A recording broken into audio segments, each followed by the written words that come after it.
गुरुदेव हमेशा श्रमण संघ के लिए संबोधित करते रहे। हमेशा क्यों करते रहे, यह विचारणीय है। हमेशा इसलिए करते रहे क्योंकि बार बार आगम के आधार से स्वरूप का परिज्ञान कराना पड़ता है। एक बार स्वरूप का परिज्ञान होने के बाद भी बहुत जल्दी वह ज्ञान वह विषय विस्मृत हो सकता है। और विस्मृत होने में कारण यही है कि भिन्न भिन्न क्षेत्रादि के निमित्त को लेकर के कर्म अपना प्रभाव डालता रहता है। कर्म प्रभाव डालता रहता है, इसका आशय भी यही है कि वह प्रभाव नहीं डालता, हम प्रभावित होते रहते हैं।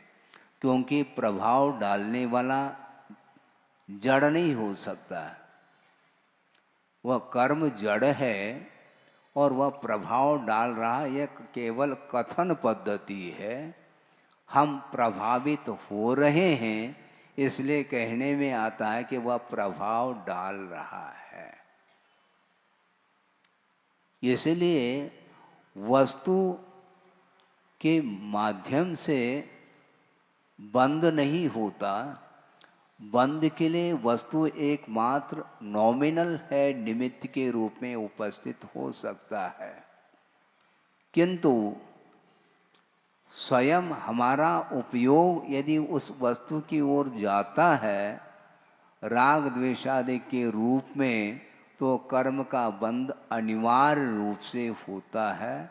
इसलिए उनका बार बार कहना रहता है कि निरंतर आगम का अध्ययन, निरंतर उपयोग आगम की ओर होना चाहिए। एक क्षण के लिए भी आगम का आधार लेकर के मान लो हम बैठ जाते हैं तो निश्चित रूप से हमारा मन उसी ओर जाता है जो अनादिकाल से संस्कारित है।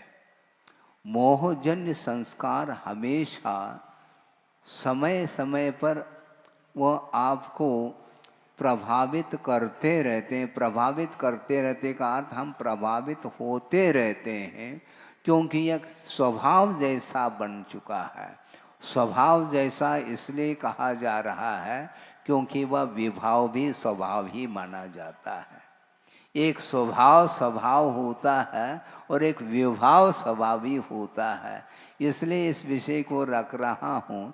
जो बाहर के कुछ विद्वान भी आए हैं ऐसा लग रहा है, जिनको आपने अभी अभी निवेदन किया है कि 2 व्यक्ति बाहर से आए हैं, तो हमने सोचा उनको ही निमित्त बना करके विषय रखा जाए तो ज़्यादा उपयुक्त रहेगा। क्योंकि एक विद्वान यदि आगम के अनुरूप इस विषय को ग्रहण कर लेता है तो उनके माध्यम से कईयों के लिए वह विषय प्राप्त हो सकता है। हाँ, क्योंकि एक आपने दीपक जलाया है तो उसी दीपक के माध्यम से कई दीपक जल सकते हैं।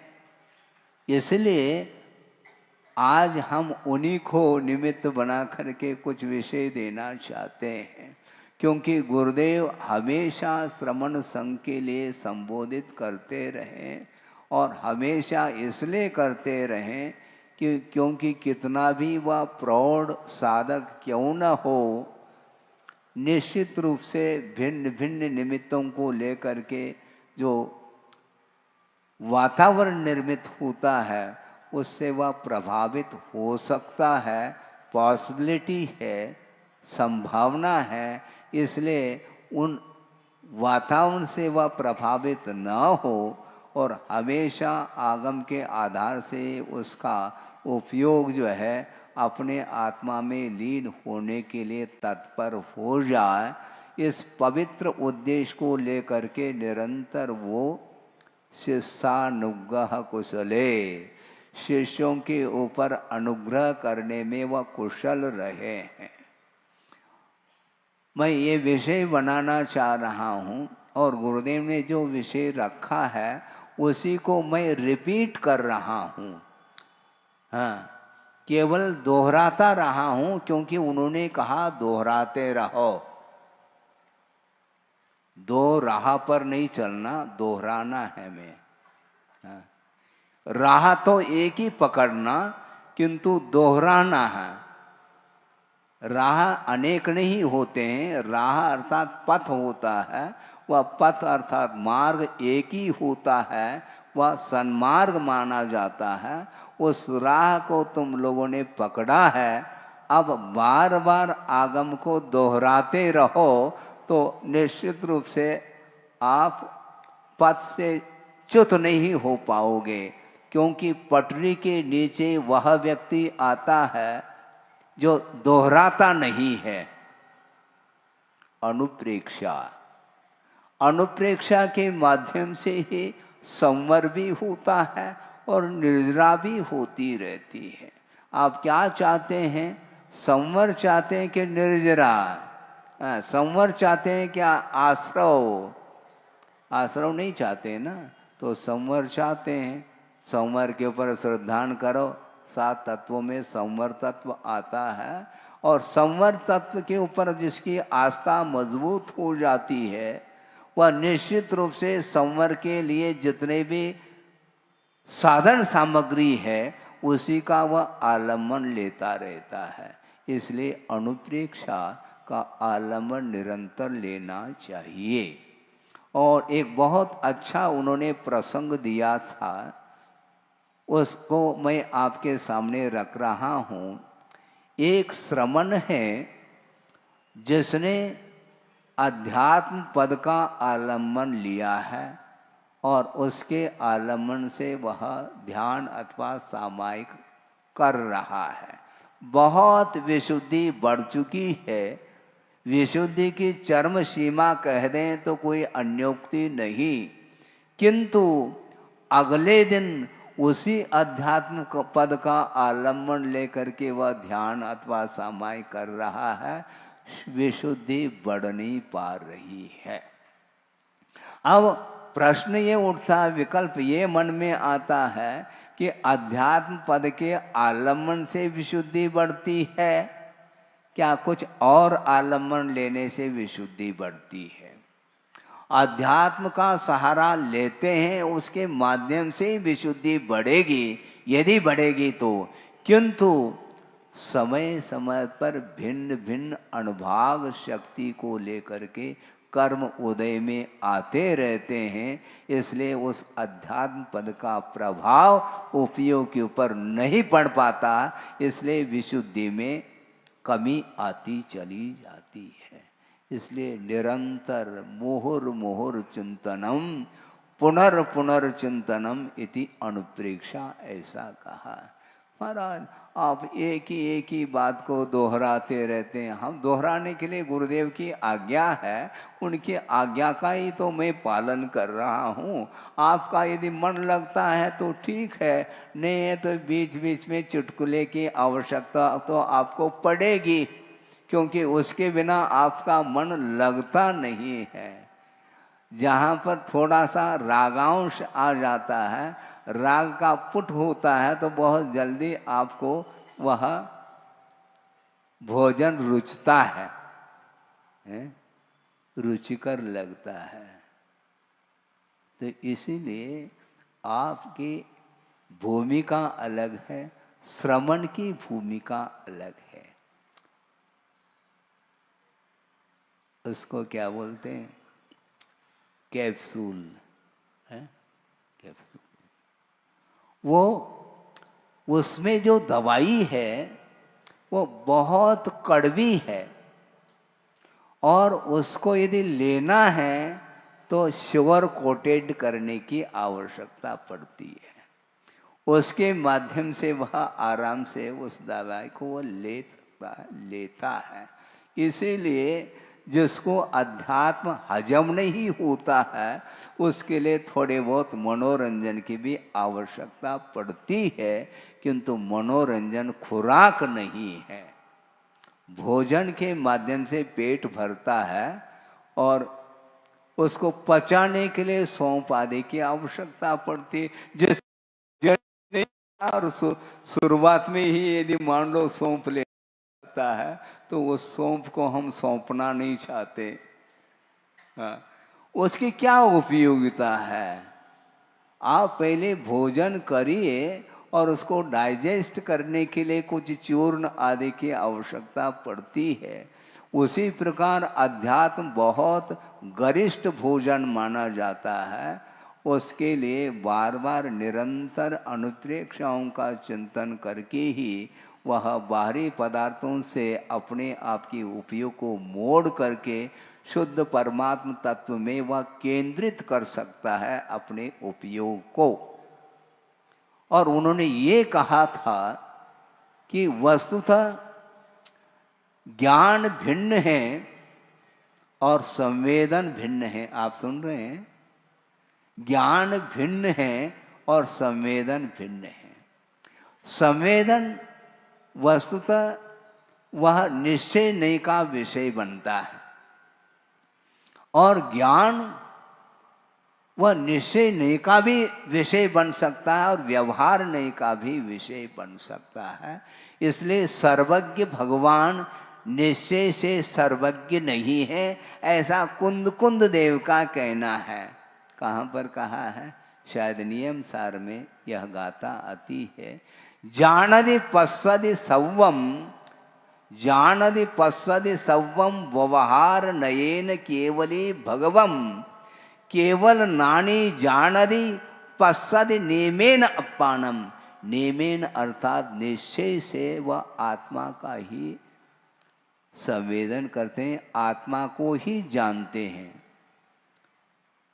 नेमेन अपानम जानदि केवल नानी, केवली भगवान वस्तुतः निश्चय से आत्मज्ञ है और व्यवहार से सर्वज्ञ है। ये ध्यान रखो, व्यवहार से सर्वज्ञ। विश्व का जो उन्हें ज्ञान हो रहा है वह व्यवहार से इसलिए हो रहा है क्योंकि विश्व का संवेदन नहीं कर सकते, वो विश्व को जान सकते हैं। यदि विश्व का भी संवेदन होने लग जाए तो सबसे ज्यादा दुखी वो होंगे, क्योंकि नारकी दृश्य भी देखने में आ रहा है और अपने स्वयं की जो अतीत के अनंत पर्याय हैं, जो नरक गति में भी व्यतीत किया है समय को और स्वर्गादिक में भी पहुंच करके उसका भी आनंद लिया है, वह सारा सारा यदि वर्तमान में संवेदन का विषय बनने लग जाए तो सबसे ज़्यादा गाफिल वो होंगे, सबसे ज़्यादा दुख का उन्हें अनुभव करना पड़ेगा। किंतु ऐसा होता नहीं, इसलिए ज्ञान बंद के लिए कारण नहीं किंतु अध्यवसान बंद के लिए कारण, अर्थात रागादिक जो परिणाम है वे ही बंद के लिए कारण हैं, वस्तुतः वस्तु बंद के लिए कारण नहीं। राग भाव यदि नहीं है तो कोई भी वस्तु हो, यत किंचित अपि चिंतयेत किंतु वीत रागो भवेत योगी, ऐसा कहा। शर्त है तुम किसी भी पदार्थ को ध्यान का विषय बना लो, कोई कंडीशन नहीं, किंतु शर्त यह है कि वीतरागी होना चाहिए। जो वीतराग भाव के साथ पदार्थ को जानता है तो वह साधक कभी भी उस पदार्थ से प्रभावित नहीं हो सकता, कितनी भी अच्छी चीज हो, क्योंकि उनके दृष्टि में वह अच्छी है ही नहीं, न बुरी है। तो क्या है? वह ज्ञेय है, तो ज्ञेय को क्यों ग्रहण करना चाहेगा? बार बार आग्रह कर सकते हैं दाता, महाराज थोड़ा सा ले लो, अरे पूरा दे दो ना, हम देने के लिए लाए महाराज, लाए तो हैं, किंतु यहाँ से परमिशन नहीं। महाराज हमारी भावना है, सबकी भावना है, लेकिन मेरी भावना तो होनी चाहिए ना। मेरी भावना नहीं है तो फिर क्या होगा? फिर 1200 भावनाएं आ जाएंगी। तेरी भावना तो है लेकिन मेरी भावना नहीं है, तो अब क्या होगा? देखने के लिए वो वस्तु मनोज्ञ है, किंतु मोही के लिए वह मनोज्ञ है, योगी के लिए वह मनोज्ञ नहीं हो सकता।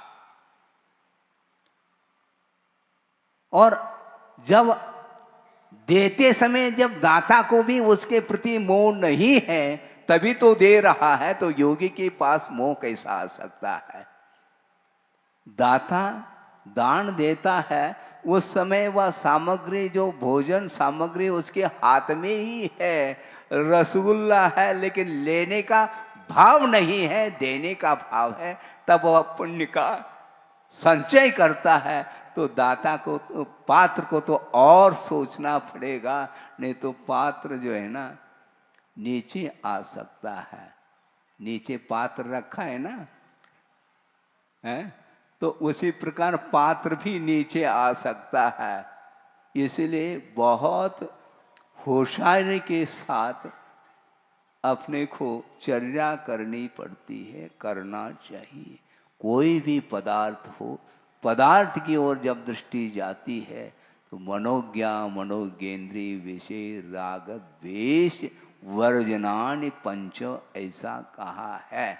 इसलिए ले तप बढ़ावन हेतु नहीं तन पोषते तज रसन को। कुछ तो लेते हैं महाराज, वो लेने योग्य जितना है उतना ही लेते हैं, जो नहीं लेने योग्य है उसको नहीं लिया जा सकता। बल्कि मन से भी लेने का भाव नहीं करना चाहिए, साधक तब बनता है। थोड़ा तो महाराज हमारी बात को भी तो थोड़ी बहुत स्वीकार किया करो। आपकी बात को हम स्वीकार कर रहे हैं ना, बिल्कुल बिल्कुल कर रहे हैं। आप कुछ नहीं ले रहे हैं महाराज, कुछ नहीं ले रहे हैं तो फिर कुल्ला करने की आवश्यकता क्या है? बैठने के बाद कुल्ला करने की कोई आवश्यकता है नहीं, क्योंकि हमने कुछ लिया ही नहीं है। इसी को बोलते हैं भावुकता में बहुत कुछ बोला जाता है, यह सिद्धांत नहीं माना जाता। इसी को बोलते हैं सिद्धांत और भावना, इन दोनों में अंतर है। आप सब कुछ देना चाहते हैं किंतु पात्र सब कुछ लेना नहीं चाहेंगे, क्योंकि वह तप करना चाहते हैं संयम के अनुपालन के लिए और रत्नत्र के अनुपालन के लिए। जो योग्य वस्तु है उसी को ग्रहण किया जाता है, इसी को बोलते हैं विधिवत, रुचिवत नहीं। आप अपनी रुचि से खिलाओ, कोई बाधा नहीं, बहुत सासे पुण्य का संचय आप कर रहे होते हैं, किंतु पात्र को भी तो संचय करना होता है क्या? नहीं, क्योंकि अनुग्रह दोनों के ऊपर होना चाहिए। अनुग्रहार्थम स्वस्यात् सर्वो दानम कहा। अनुग्रह दाता दान दे करके पात्र के ऊपर अनुग्रह कर रहा है, और पात्र नहीं ले करके वह सो के ऊपर अनुग्रह करता है। दाता के लिए क्या अनुग्रह हो रहा है? पुण्य संचय हो रहा है। और पात्र के ऊपर क्या अनुग्रह हो रहा है उस दान के द्वारा? तो सम्यक ज्ञानादि अभिवृद्धि, ऐसा कहा। रत्नत्रय में जो विकास होता है वही अनुग्रह माना जाता है उस दान का, उस दान का वह फल माना जाता है। इसलिए दोनों को फल मिलना चाहिए, दोनों के लिए कर्मों की, पाप कर्म की निर्जरा हो, और दोनों के लिए साथ से पुण्य का संचय हो। इस उद्देश्य को लेकर के ही साधक साधना करते रहते हैं। इसीलिए गुरुदेव का ये कहना है, ज्ञान वस्तुतः बंध के लिए कारण नहीं, किंतु राग बंध के लिए कारण है। किंतु वह राग, कौन सा राग बंध के लिए कारण है? धर्मानुराग बंध के लिए कारण नहीं, किंतु विषयानुराग बंध के लिए कारण होता है। राग यदि नहीं है तो वह पदार्थ कितना भी कैसा भी हो, उससे वह प्रभावित नहीं हो सकता। इसलिए भीतरी जो कर्म है, उस कर्म के उदय से ही वह संसारी प्राणी गाफिल होता है। एक उदाहरण दिया था गुरुदेव ने, देखो दो व्यक्ति है, दोनों के लिए क्षेत्र एक ही है, भिन्न भिन्न क्षेत्र नहीं। एक ही क्षेत्र पर दो व्यक्ति बैठे हैं और एक बंधन का अनुभव कर रहा है और एक बंधन का अनुभव नहीं कर रहा है। ऐसा कौन सा उदाहरण है उन्होंने? हाँ, उदाहरण ये दिया था, जेल में कैदी भी होता है और जेलर भी होता है। बंधन का अनुभव कौन करता है? कैदी करता है, क्योंकि वह अपराधी है, इसलिए उसको बंधन में डाला गया है। वह उच्छृंखल था, इसलिए उसके लिए बेड़ी की आवश्यकता है। किंतु उसी स्थान पर वह जेलर बैठा है, किंतु वह बंधन का अनुभव नहीं करता। दूसरा उदाहरण क्या है? दे दें? दूसरा उदाहरण दे रहा हूं। नरक गति नाम कर्म का जिसको उदय चल रहा है, ऐसा जो नारकी जीव है, वहां पर 7 पृथ्वियों में वह अनंत दुख का अनुभव कर रहा है, किंतु असुर कुमार वहीं पर पहुंचा है, उसको रत्ती भर भी उस क्षेत्र जन्य दुख का अनुभव इसलिए नहीं होता क्योंकि अंतरंग जो कर्म का उदय उसके पास नहीं है। इसलिए एकांत से जो ये निमित्त हैं, ये बंध के लिए दुख के लिए कारण नहीं, किंतु भीतर जो कर्म का उदय है उसको नष्ट करने का पुरुषार्थ करना है। हमें पदार्थ को हटाना नहीं। सभा सामने बैठी है और ये राग के लिए कारण हो सकता है, हो सकता है, फिर हटा दिया जाए सभा को। हटाने का तरीका है बहुत बढ़िया है, आंख मेंच लो तो सभा गायब। आंख यदि मेंच ले, कोई लाकावण में कोई है ही नहीं। इसको बोलते हैं कि डाइवर्शन, उपयोग को परिवर्तित करना। यहां तक कहा आचार्यों ने, जो प्रौढ़ साधक होता है वह किसी भी पदार्थ का अवलोकन कर ले, फिर भी वह बंध से मुक्त रहता है। इसी को बोलते हैं साधना, इसी को बोलते हैं वीतराग था। क्योंकि स्वरूप की ओर दृष्टि है, स्वभाव की ओर दृष्टि है, इसलिए वह बंध के लिए कारण नहीं होता।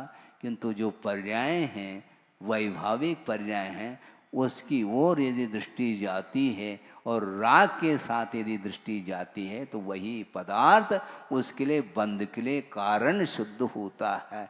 इसलिए पदार्थ को जानते हैं केवली भगवान, विश्व को जान रहे हैं, बल्कि जान नहीं रहे, पूरा विश्व जानने में आ रहा है। इसके उपरांत भी बंध से मुक्त है, क्योंकि मोह कर्म का अभाव हो चुका है।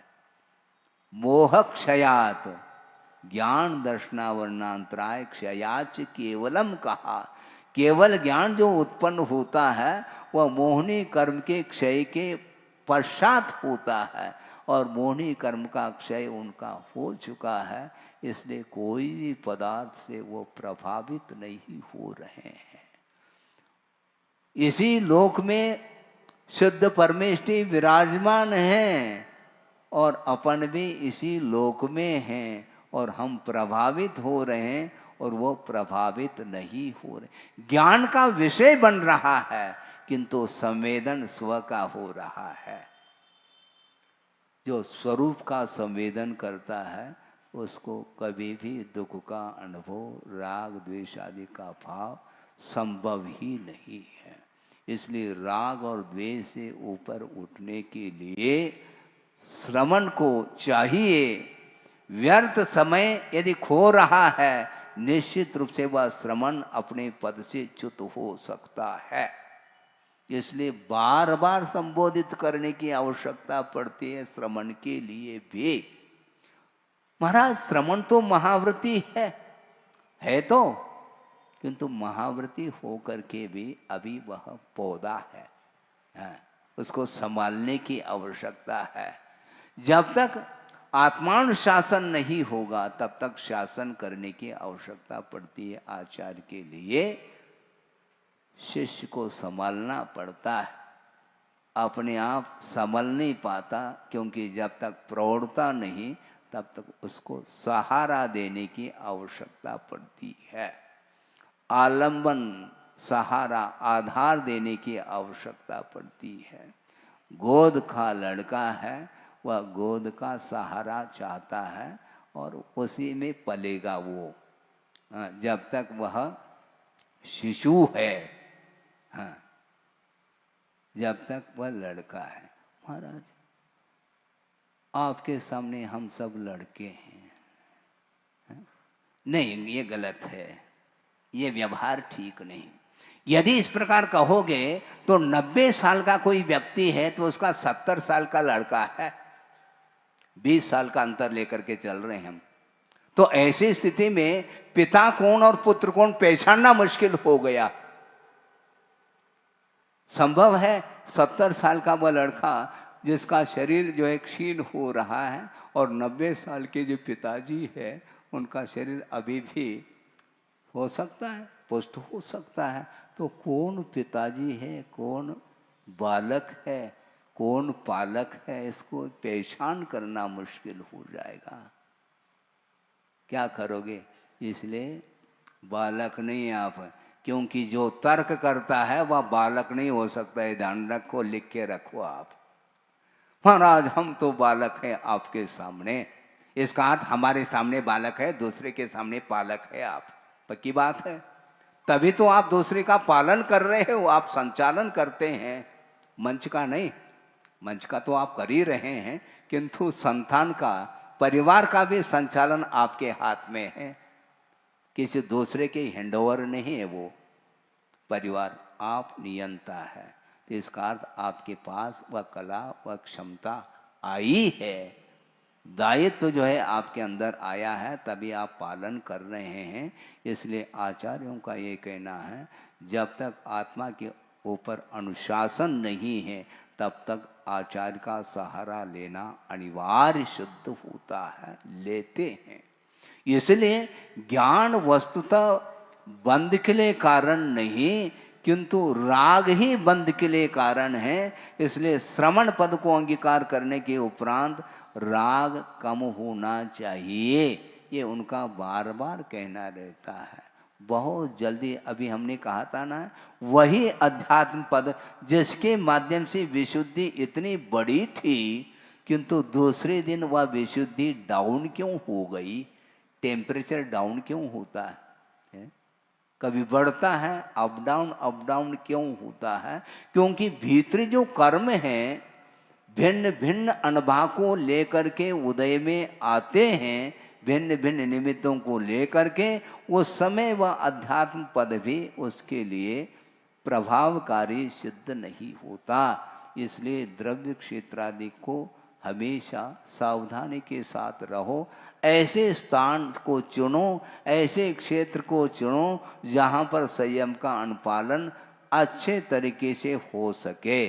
इसलिए गुरुदेव ने लगभग 50 चातुर्मास कहाँ पर हुए? बुंदेलखंड में हुए। तालियां बज गई, क्योंकि बुंदेलखंड के प्रति राग आपका है बना हुआ है। बुंदेलखंड में क्योंकि सात्विक वह क्षेत्र है। महानगरी में चले जाएं तो स्वयं का तो हित हो सकता है, किंतु शिष्यों का क्या होगा? जो छोटे छोटे पौधे हमने लगाए हैं उनका वहाँ पर क्या होगा? छोटा पौधा है और लू लपट लग जाए, वह उसमें झुलस जाएगा, फिर वह राख राख हो सकता है।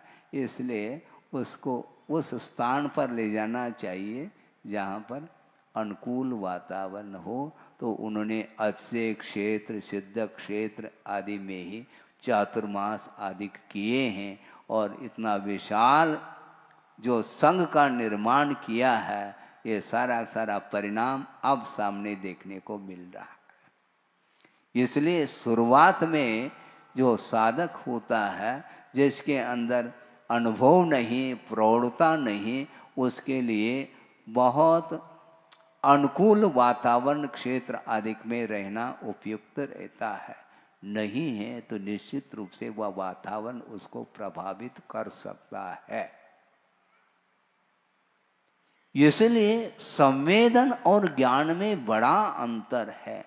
संवेदन पर का नहीं होता, ज्ञान स्व का भी होता है, पर का भी होता है। ज्ञान अतीत का भी होता है, अनागत का भी होता है, किंतु संवेदन मात्र स्व का होता है और वर्तमान का होता है। अतीत अनागत का संवेदन संभव नहीं है। यदि अतीत का भी संवेदन होने लग जाए तो बहुत कठिनाई होगी। कठिनाई ये होगी, मान लो जिसका त्याग हमने किया है वह ज्ञान का विषय बन गया, तो संवेदन होने लग जाए तो फिर क्या होगा? पालन कैसे करेंगे? कर पाएंगे क्या? नहीं कर पाएंगे। संयम का पालन कैसे करेंगे?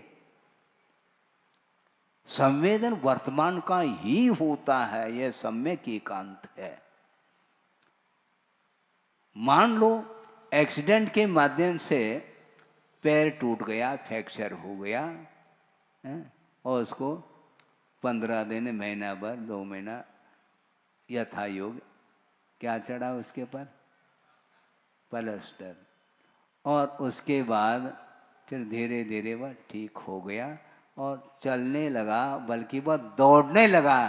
किंतु दौड़ तो लगा रहा है, ज्ञान तो उसके पास है कि एक्सीडेंट के माध्यम से मेरा पैर टूट गया था, काफी वेदना हुई थी, हो नहीं रही, वेदना हुई थी, इसका ज्ञान है उसको। किंतु संवेदन वर्तमान में यदि होने लग जाए तो दौड़ नहीं लगा सकता। इसलिए संवेदन और ज्ञान में जमीन आसमान का अंतर है। इसलिए आचार्य कहते हैं कि स्वसंवेदन के लिए पर पदार्थ के प्रति जो दृष्टि बार बार जाती है, उसको अपने ही पुरुषार्थ के माध्यम से उसको नियंत्रित करना होता है। उसके बिना कभी भी विशुद्धि, उसके बिना कभी भी शांति मिल नहीं सकती है। विशुद्धि कैसे बढ़ाएं महाराज? किसी ने कहा कि महाराज आजकल पुण्य पतला हो रहा है। पतला हो रहा है, उसको गाढ़ा कैसे करें? पुण्य को गाढ़ा कैसे करें महाराज? तो पाप को पतला कर दो। पाप को पतला करोगे, ऑटोमेटिक पुण्य जो है गाढ़ा हो जाएगा। हैं? पुण्य गाढ़ा करने के लिए तुम प्रतीक्षा करो, प्रतीक्षा मत करो। हैं? परीक्षा में खरे उतर जाओ, प्रतीक्षा करने की आवश्यकता नहीं। अपने को पाप को पतला करना है। संक्लेश को समाप्त करोगे तो विशुद्धि को बढ़ाने की आवश्यकता नहीं, क्योंकि वह विशुद्धि संक्लेश की अपेक्षा से वह अपोजिट तत्व माना जाता है, वह विपरीत तत्व है। संक्लेश का अभाव कर दो, अपने आप विशुद्धि। विशुद्धि का अभाव हो गया तो संक्लेश आएगा। और संक्लेश और विशुद्धि से जो ऊपर उठ चुका है उसको कोई भी फर्क नहीं पड़ता। विशुद्धि घट रही, पर्याय है, घटेगी, क्या बात हो गई। हम प्रतीक्षा नहीं करते, क्योंकि हमें गलत कार्य करना ही नहीं, अपने आप विशुद्धि बढ़ेगी। हाँ, क्योंकि हम विपरीत कार्य करते हैं तो निश्चित रूप से संक्लेश हाथ लगेगा और विशुद्धि नहीं बढ़ेगी। और अपने आप विशुद्धि बढ़ सकती है यदि विपरीत तत्व को हम हाथ में नहीं लेते हैं, तो अपने आप ही स्वरूप की ओर गति होती है।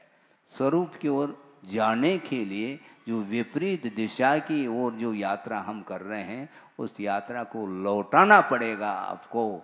उसके बिना संभव नहीं, आपको बैक होना पड़ेगा। उन्मार्ग की ओर हमेशा इसकी गति होती रही है। इसलिए संस्कार, मोहजन्य संस्कार समाप्त नहीं हो पाते, इसलिए बार बार बार बार वह फेल होता आया है। फेल होने से हमें गम नहीं है, क्योंकि बार बार बैठना है, अगले अटेम्प्ट में बैठेंगे, निकालेंगे। है, प्री में निकल गया, मेंस में भी निकल गया और ओरल में फेल हो गया, तो फिर 1 2 करना, करेंगे क्या बात हो गई। एक चींटी है, वह पुरुषार्थ के बल पर छत तक पहुंच गई है, पहुंचने वाली है और पैर फिसल गया और नीचे आ गई। अब क्या करें, फिर 1 2 करना ही है।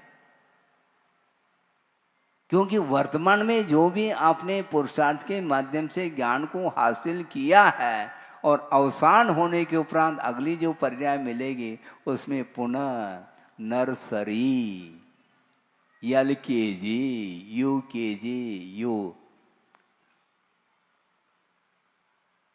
करना ही पड़ेगा। क्योंकि उस ज्ञान के ऊपर जब आवरण आता है तो उस आवरण को हटाना ही पड़ेगा आपको। कौन हटाएगा, आपको हटाना है, हम हटा करके नहीं देंगे। हैं? आप लिख करके देते हैं क्या पेपर को, बताओ। हैं? टीचर जो है साल भर वह मेहनत करता है और पढ़ाता है अच्छे ढंग से, एक बार नहीं, 2 बार नहीं, बार बार उसको पढ़ाता है, किंतु पेपर के समय पर नहीं, वह टीचर दूसरी जगह पहुंचाया जाता है, तई कहीं मोह जागृत न हो। हाँ, होता है ये, अपनत्व आ जाता है और यहीं पर अपनत्व होने के कारण ही राग आ जाता है, फिर पक्षपात प्रारंभ होता है। बहुत अच्छा प्रसंग आपके सामने रख रहा हूँ।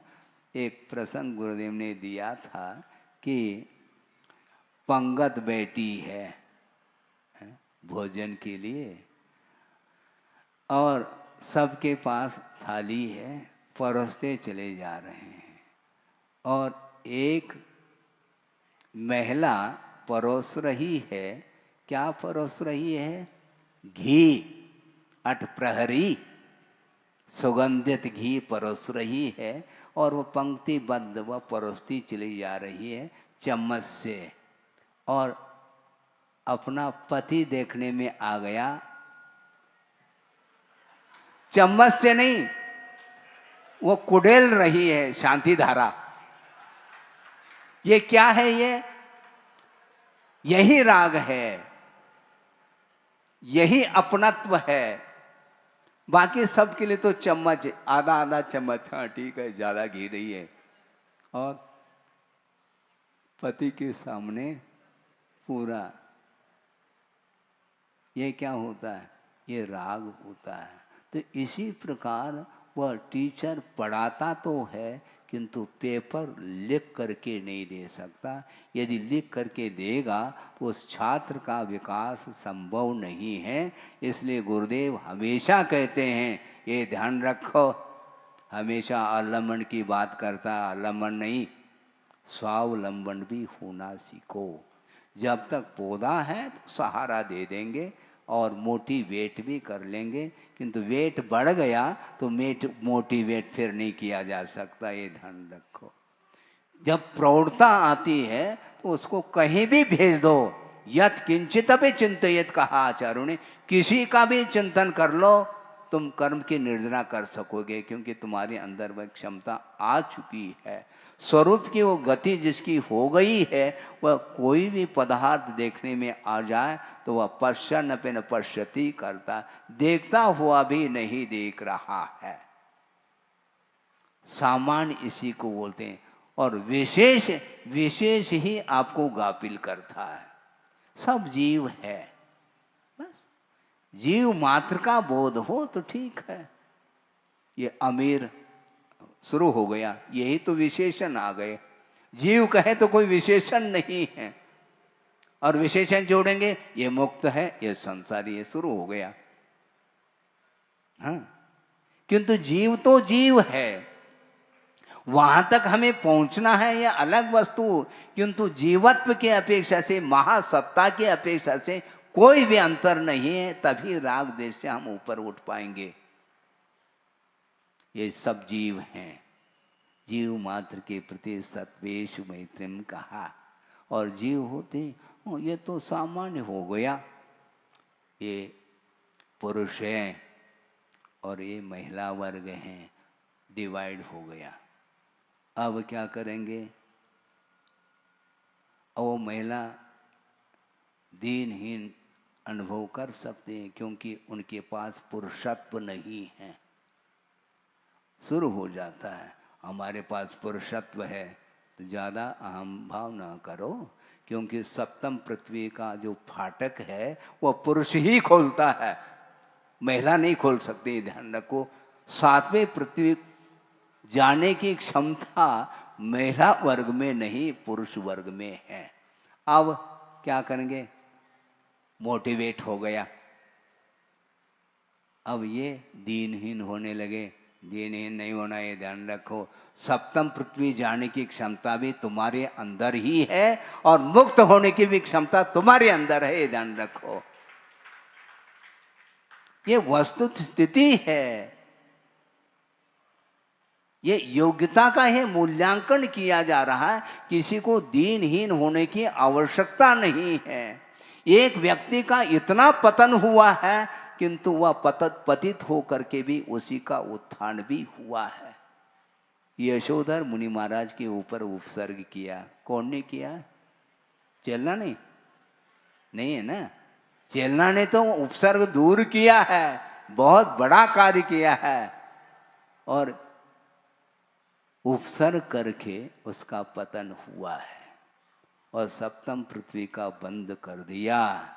लेकिन अब चेलना ने उपसर्ग को दूर कर लिया और यशोधर मुनि महाराज जब ध्यान से निवृत्त होते हैं तो दोनों खड़े देखने को मिलते हैं और दोनों ने नमोस्तु कर लिया।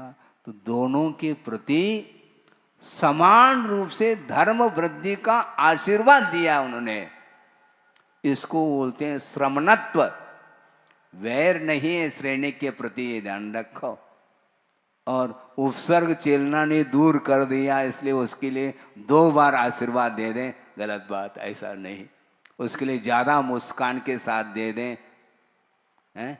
ऐसा कुछ है नहीं, क्योंकि वर्तमान में दोनों की परिणति एक सी है। श्रेणिक जिसने उपसर्ग किया था कर नहीं रहा वर्तमान में, एट प्रेजेंट, क्योंकि उपसर्ग किया था यह ज्ञान का विषय हुआ है, किंतु संवेदन किसका कर रहा हूं मैं? उपसर्ग का संवेदन कर रहा हूं क्या वर्तमान में? नहीं, वर्तमान में तो बिल्कुल दोनों समान हैं। अब सोचो, अनर्थ किया था श्रेणिक ने, संक्लेश परिणाम के साथ उपसर्ग किया। यहाँ तक गुरुदेव के मुख से सुना कि 500 जो खुंकारने वाले शेर के समान दहाड़ने वाले जो श्वान अर्थात कुत्ते थे, उनको छोड़ा था किसने? श्रेणिक ने। यशोधर मुनि महाराज ध्यान में हैं और परिक्रमा करके वो सब बैठ गए। अब क्या होगा? बड़ी मुश्किल। और सुनने सोचा अब हमारा कुछ हो नहीं पाया, और एक बड़ा सर्प को मार करके उनके गले में डाल दिया। इसके उपरांत भी ओम शांति, जोर से नहीं बोल रहे हैं वो, हाँ, भीतर ही भीतर समझ रहे हैं ये कर्म का उदय है। नो कर्म के निमित्त से कर्म अपना फल देता है, इसलिए नो कर्म का इसमें दोष नहीं, कर्म का दोष है। क्योंकि पाप हमने संचय किया पाप का, इसलिए वो उदय में आ रहा है, आएगा। किसी न किसी निमित्त से वह कर्म फल दे करके जा रहा है। इस प्रकार वो सोच रहे हैं, विपाक विषय धर्म ध्यान में लीन हैं, वो प्रैक्टिकल पेपर दे रहे हैं वो। और इसके बाद होता क्या है? श्रेणिक ने सोचा, अरे ये क्या हुआ मेरे द्वारा? अनर्थ, महान अनर्थ हुआ भगवान, ये अज्ञान का फल है। अब मुझे ज्ञान प्राप्त हो गया आपके माध्यम से। इस प्रकार वह अपनी निंदा गर्हा आलोचना कर रहा है। उसके माध्यम से 33 सागर की जो आयु बंधी थी वह सब अपकर्षित होता होता होता घटता घटता घटता 84,000 वर्ष रह गया, और वह बूंद के समान है सागर के सामने। और इतना ही नहीं, और केवली श्रुत केवली की अथवा तीर्थंकर के पाद मूल में उसने क्या किया, सम्यक्त को प्राप्त कर लिया और सम्यक्त को क्षायिक के रूप में परिवर्तित कर दिया और तीर्थंकर प्रकृति का बंध भी कर लिया। इतना सारा सारा कार्य किसने किया? श्रेणिक ने, चेलना ने क्या किया? उपसर्ग को दूर किया। इतना महान कार्य किया, बिल्कुल पक्की बात है। किंतु सिद्धांत की ओर दृष्टि रखेंगे तो दर्शन मोने की क्षपना वह चेलना नहीं कर सकेगी। तीर्थंकर प्रकृति का बंध चेलना नहीं कर सकेगी। ये महाराज, ये तो पक्षपात हो रहा है। एक ने तो उपसर्ग कर लिया और उसको क्षायिक सम्यक उत्पन्न हो रहा है, तीर्थम प्रकृति का बंध हो रहा है। ये सब मामला क्या है? ऐसा लगता है ये सब पक्षपात है। स्त्री के प्रति पक्षपात नहीं, किंतु योग्यता, योग्यता के अनुरूप ही कार्य होता है। इसलिए किसी को भी दीनहीन का अनुभव न करके यदि सही दिशा की ओर पुरुषार्थ करके इस स्त्रीलिंग को छेदन कर देते हैं तो वह उसको पुरुषत्व मिलेगा, इसमें कोई शक नहीं है। और सीता का देव देख लो, सीता है अग्नि परीक्षा में उत्तीर्ण हो गई और आर्यिका बन करके उसने इस प्रकार तप कर दिया, दीर्घ काल तक तप किया और उसके फलस्वरूप उसने स्त्रीलिंग का छेदन करके प्रतिइंद्र पद को प्राप्त किया। देवी नहीं बनी वो, हैं? पुरुष पद को प्राप्त किया है और वहां से नीचे उतर करके फिर क्या होगी? गणधर बनेगी वो। और रावण नीचे है और वह तीर्थंकर होगा और ये गणधर्व हो गए। अब देखो संयोग कैसा है। इसको बोलते हैं हमेशा किसी के अंदर पापमय ही परिणाम होते हैं, अनिवार्य नहीं है। भिन्न भिन्न कर्मों के उदय में इस प्रकार के वह राग द्वेषादिक भाव कर लेता है, किंतु जिस समय अच्छा उदय आ जाता है तो निश्चित रूप से उसी समय से विकास होना भी प्रारंभ होता है। इसलिए गुरुदेव ने जो भी हम लोगों के लिए दिया है महान उपकार है उनका, महान नहीं अनंत उपकार है, मानना पड़ेगा। नहीं है तो कहाँ पर होते, कहाँ पर होते, किस रूप में होते, भविष्य क्या होता। भविष्य का निर्माण वर्तमान के ऊपर निर्धारित है और वर्तमान में इस प्रकार के अच्छे गुरुओं का समागम प्राप्त होना भी बहुत दुर्लभ है। और प्राप्त हो गए और उनके माध्यम से विकास हो रहा है। इसलिए गुरुदेव का ये कहना है कि श्रवण पद को अंगीकार तुमने कर लिया, बहुत बड़ा काम कर लिया, किंतु इसकी सुरक्षा मेरे ऊपर निर्धारित नहीं, तुम्हें स्वयं अपनी पद की रक्षा करनी पड़ेगी। व्रतों की, रत्नत्रय की रक्षा स्वयं के द्वारा ही होती है। केवल गुरु होते हैं, सहारा दे सकते हैं निमित्त के रूप में, किंतु उनका ये कहना है कि दीक्षित होने के उपरांत गुणस्थान में जो परिवर्तन आना है वह तुम्हारा पुरुषार्थ रहेगा तो होगा, नहीं हो तो दीक्षित होने के उपरांत और कुछ दीक्षा होती नहीं, समाप्त। एक अंतर्मूर्त नहीं लगता, दीक्षित कर दिया, संस्कार दे दिए, सब हो गया, और उपकरण भी दे दिया, ग्रहण ग्रहण ग्रहण ले लो, ठीक है उपकरण ले लो, लेकिन करण मैं नहीं दे सकता, ये ध्यान रखो। करण तो तुम्हारे परिणाम हैं, इसलिए अपने परिणामों को संभालने के लिए बार बार उन्होंने पुरुषार्थ किया है। अपने मौलिक समय निकाल करके बाहर प्रवृत्ति में आकर के कल्याण करने के लिए तत्पर रहे। और इसके उपरांत भी यदि हम कल्याण नहीं कर पाएंगे तो हमसे और कोई भी अभागा सिद्ध नहीं होगा। सब कुछ दे दिया उन्होंने, अब देने के लिए बचा क्या है? हैं? पूरा मुख में ग्रास ही दे दिया, अब क्या शेष रहा? चरवण तो करो तुम, क्या मैं ही चरवण करूं क्या? ऐसा होता नहीं। इसलिए उपादान को भी ध्यान में रख करके आगम के अनुरूप प्रवृत्ति करोगे तो निश्चित रूप से विशुद्धि बढ़ेगी। विश्वास रखना चाहिए। श्रद्धान में कमी लाओगे तो कभी भी विकास नहीं हो सकता। चारित्र के माध्यम से जो विकास होता है वह भी श्रद्धान के बल पर ही होता है। इसलिए अपने श्रद्धान को मजबूत बनाइएगा, क्योंकि आपके लिए भी वातावरण अच्छा मिल रहा है। मिल रहा है क्या नहीं? क्योंकि गुरुदेव ने भेजा है, उनकी आज्ञा का पालन मुझे करना है। यहाँ 4 व्यक्ति भी बैठेंगे तो मैं छोड़ूंगा ना, ये ध्यान रखो। हाँ। इस लाखा भवन में लाख व्यक्ति बैठ जाए तो हम प्रवचन करें, गलत बात है। हम कमानिया पर करें, कोई आवश्यकता नहीं कमानिया पर जाने की है। हमारा लक्ष्य है 4 व्यक्ति भी है तो हमारी दुकान चलेगी, भरपूर चलेगी। और 4 ही चाहिए, 5 ही चाहिए, पांडव होना चाहिए हमारे लिए, कौरव की कोई आवश्यकता नहीं।